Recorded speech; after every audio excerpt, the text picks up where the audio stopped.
Tesla ने mood बिगाड़ा ना कल टेक कल बहुत ट्रांजिशन पिटा 14%। 14%। और टोटल मतलब ईयरली जोड़ लो अगर आप एक दिन उनका ये 2023 का लगा लो 72% गिर चुका है, 2019 के लेवल पे जा रहा है। तो ये क्यों? टेस्ला की डिलीवरी रिलीज का इशू आ गया? हाँ, टेस्ला ने एक्चुअली फैक्ट्रियां बंद हुई थी, डिलीवरी हुई थी, डिमांड का इशू आया, तो जो एक्सपेक्टेड लाइन पे था उससे बहुत कम आया है।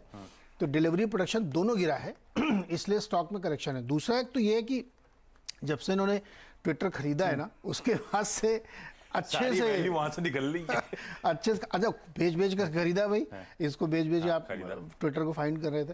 तो उसकी वजह से बाजार थोड़ा नाराज भी था और फंडामेंटल रीजंस भी आ गए। तो कल एक्चुअल में मूड तो यहीं से बिगड़ा, फिर जब नैस्डैक गिरना शुरू हुआ बाकी भी गिरा।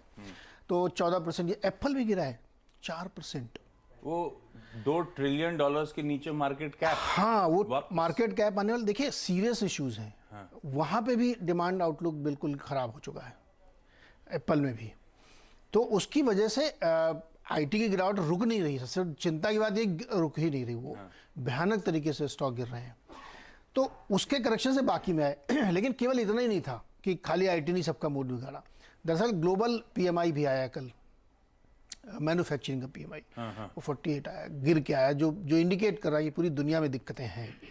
आप कल मैं तो बताऊं, कल का जो थीम था मार्केट ने उस पर रिएक्ट नहीं किया। आईएमएफ ने कहा है कि 1/3 देश रिसेशन में जाएंगे और बाकी जो बचेंगे उस पर असर होगा। अब वो आज का जो एसएनपी का ग्लोबल मैन्युफैक्चरिंग पीएमआई है वो इसी तरफ इशारा कर रहा है। तो दूसरा बड़ा ये कारण ये था। तो ये दोनों कारण मिला करके आउटलुक खराब करे। और कल जब बाजार खुला तो बहुत सारे ब्रोकरेज हाउस है उन्होंने एसेस किया। तो आप बार्कलेस को देखिए या मतलब जितने दुनिया भर के ब्रोकर्स हैं सबका ये मानना है कि फर्स्ट हाफ तो काफ़ी ख़राब रहेगा। सबका लब्बो लुआ मैं बता रहा हूँ, फर्स्ट हाफ खराब, सेकेंड हाफ में थोड़ी रिकवरी आ सकती है लेकिन उसके आखिरी महीने में शायद फिर खराब हो जाएगा। तो इस तरीके के मिले जुले, दरअसल किसी को कुछ नहीं पता है। मतलब वो रिपोर्ट पढ़ के मुझे समझ में आ रहा था कि किसी को कोई आइडिया ही नहीं है। सब अंधेरे में तीर चला रहे हैं और जानते हुए भी अंधेरे में तीर चला रहे हैं। सामने नंबर्स दिख रहे हैं खराब है, फिर भी ऑप्टिमिज्म के चक्कर में वो अंधेरे में तीर चला के ऐसी बातें बोल रहे हैं। तो ये एक प्रॉब्लम है, चाइना की तरफ से भी प्रॉब्लम है और ग्लोबली। तो ग्लोबल मार्केट का जो रिसेशन की नया वर्ड आजकल अब आप देखेंगे, आपसे यहाँ से लेकर के नया वर्ड चलेगा रिसेशन, उसी के इर्द गिर्द पूरी ताना बाना बुका जा रहा है। चाहे वो आईटी गिर रहा हो, एनर्जी स्टॉक्स बुरी तरह से पिटे हैं कल क्योंकि क्रूड भी नीचे आया। और क्रूड का जो ऊपर मूवमेंट $1-2 का होता है इससे बहुत फ़र्क नहीं पड़ता है। फ़र्क ये पड़ता है कि एक्चुअल में अब इकोनॉमीज़ में दिक्कत आने वाली है। अपने भारत का डीजल कंजम्पशन घट गया दिसंबर में, तो कुल मिला के मार्केट इसीलिए गिरा है, फंडामेंटल रीजन से गिरा है। आधे घंटे केवल टिक पाया था वो शुरुआती खुला और नीचे एकदम गिरता चला गया। तो आपको पॉइंट्स में बहुत कम दिखेगा लेकिन दरअसल ये बहुत ही सीरियस इशू है। मार्केट हालांकि अपना इग्नोर कर रहा है। क्या नंबर ऑफिस में आया तो डीजल कंजम्पशन तो कम हुआ। हाँ, नहीं तो मैं मान गया था कि मतलब कितना रोज 2-3-4 लीटर का तो ज्यादा बच गया।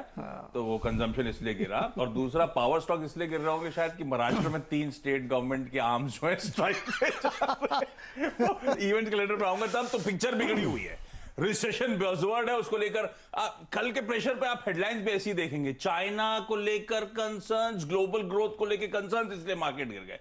एक्चुअली किसी को कुछ नहीं पता है। मैं इस बीच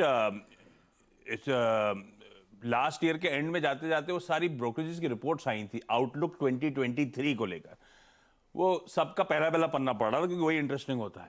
सब राम भरोसे हिंदू वही वो पढ़ के हंसी आती है आपको। सब assumption है कि 2023 के सेकेंड हाफ में चाइना सुधरना शुरू हो जाएगा।